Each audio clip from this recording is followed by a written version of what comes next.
Ready, sir? Looks good, sir. Okay. Perhaps you have the best job in the world. Making music, raising the baton, and bringing happiness to so many people, including yourself, the performers on stage, the audience, for all these years. You connect us to people from composers from the past. How could anybody have a better job?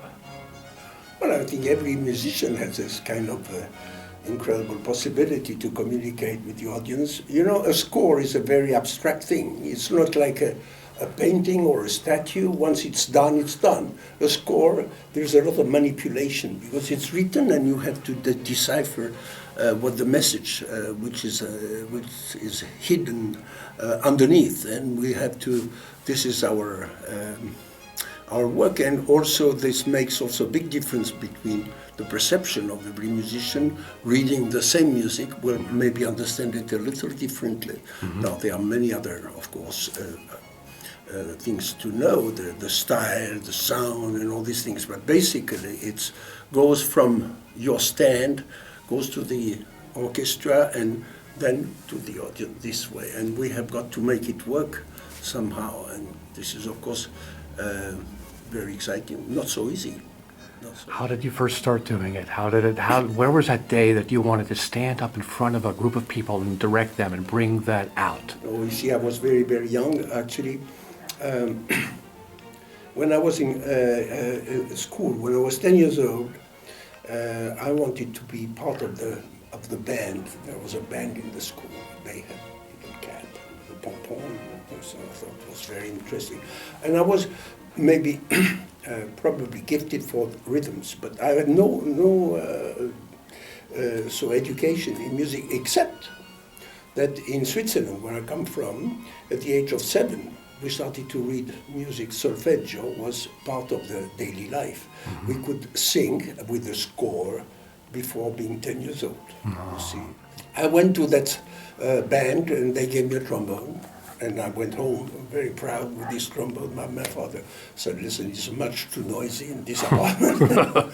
So he said, if you want to do some music, my parents didn't know much about music.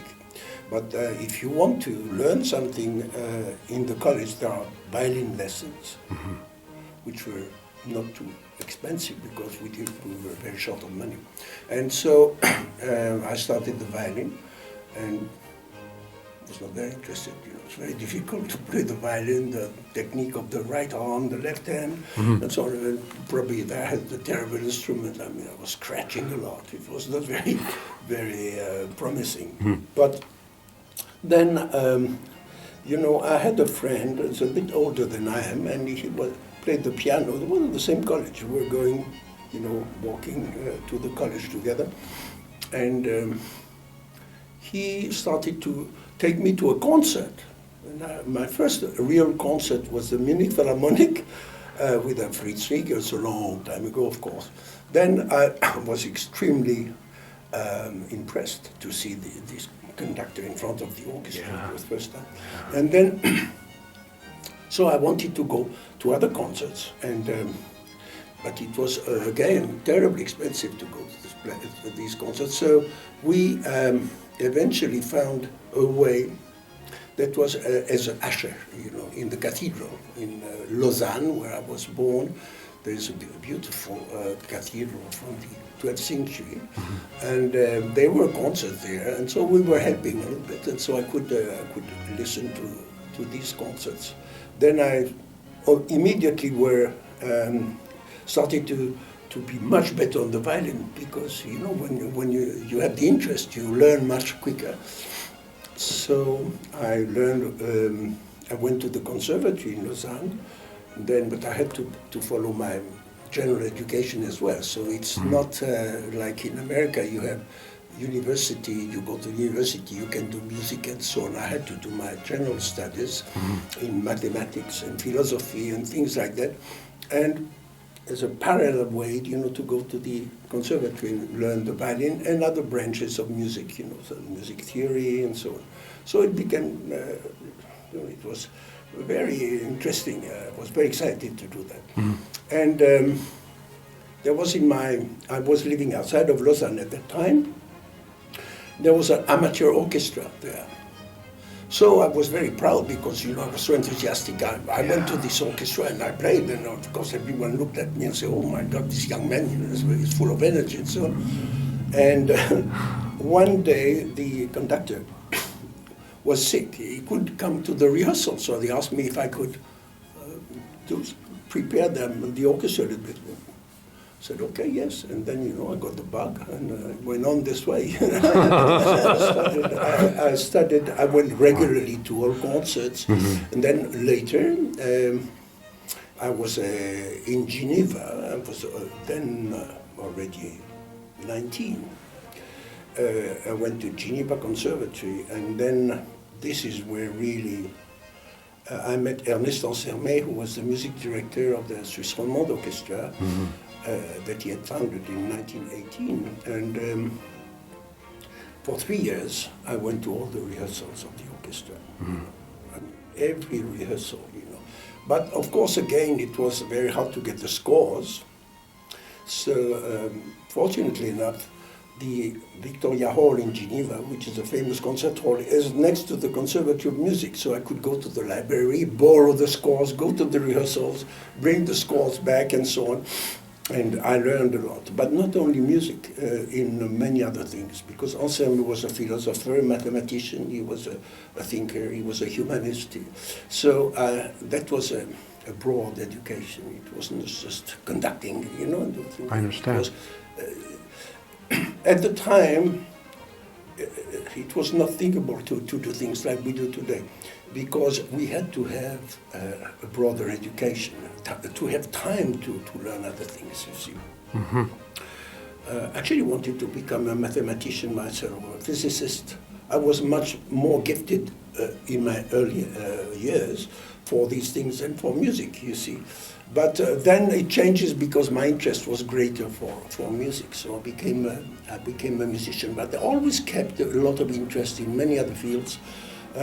Up to now, up to now I travel a lot. I've been in every country in the world. This is 196, and always with a lot of curiosity to discover how people live, what they do. Not necessarily interested in their music, popular music or folkloric music, mm-hmm. But going with a very open mind, trying to not to compare with what I knew, or what I have at home, but just try to understand things for what they are. Mm-hmm. And that is very important, to completely forget about your way of living at home or elsewhere, but just to try to understand every people, every country for what it is, to understand also the political games, the economy, the past, the present, the future, and so on, and the links, and so on. For instance,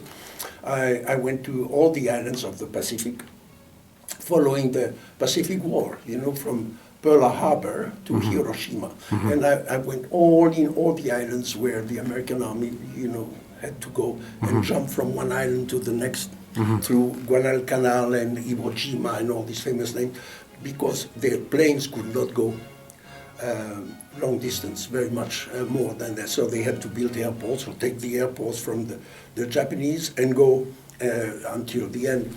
So that was a very interesting thing, and I always prepared all these trips long time in advance, ahead of time, to be ready to understand what was going on.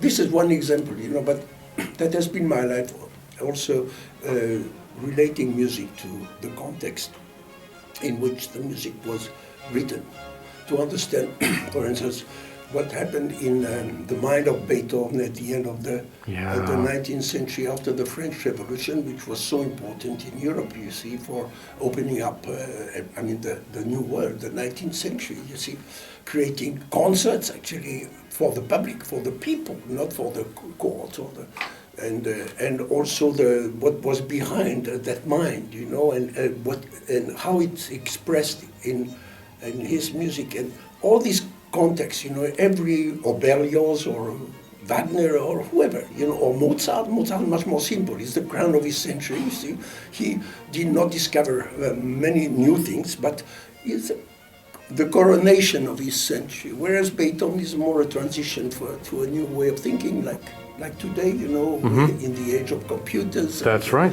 We have in every century you have a very important period establishing bridges between this and that. And of course, we're going through that now. Yes, we are.